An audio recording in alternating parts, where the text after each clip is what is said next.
उस रात फिर से फुसफुसाहटें लौट आईं। रिया अपनी मेज पर बैठी थी। उसके लैपटॉप की हल्की रोशनी उसके बचपन के कमरे की दीवारों पर पड़ रही थी।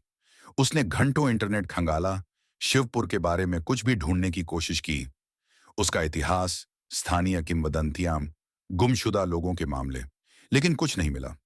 ऐसा लग रहा था जैसे इस कस्बे ने अपने किसी भी रहस्य को खुद से मिटा दिया हो।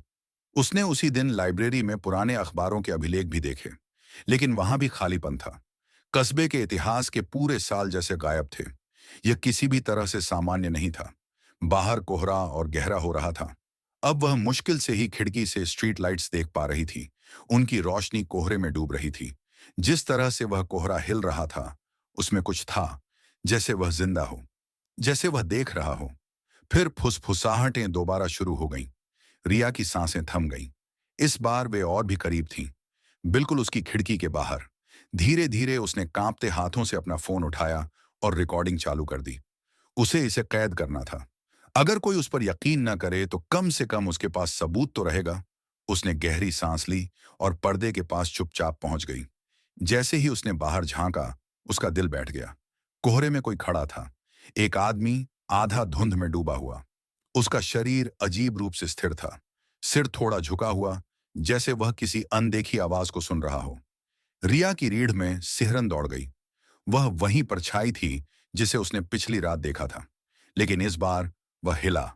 उसके कंधे झटके, जैसे कोई झंझावात उसके शरीर के भीतर से गुजर रहा हो।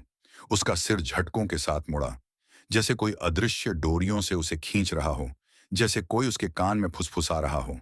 और फिर धीमे लेकिन ठोस कदमों से वह रिया के घर की ओर मुड़ गया।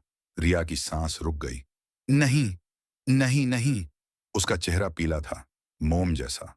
डूबी हुई आंखें, खाली और बेजान, सीधे उसकी खिड़की को घूर रही थीं। और फिर उसने अपना मुंह खोला। एक भारी खरखराती फुसफुसाहट बाहर निकली, लेकिन उसके होंठ हिले भी नहीं।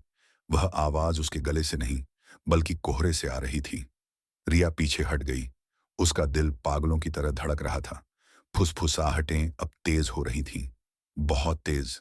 वे उसके कमरे को भर रही थीं, उसके दिमाग को भर रही थीं। उसने अपने कान ढक लिए, लेकिन आवाजें थमने का नाम नहीं ले रही थीं। ये कोई जानी पहचानी भाषा नहीं थी, लेकिन उसके अंदर कहीं वह समझ रही थी। तुमने हमें सुना है, अब तुम हमारी हो। रिया के पास चीखने तक का समय नहीं था। लाइटें झपकीं और कमरा अंधेरे में डूब गया। पूर्ण सन्नाटा। दीवारों के बाहर कोहरा दबाव डाल रहा था, बहुत पुराने रहस्यों को फुसफुसाते हुए।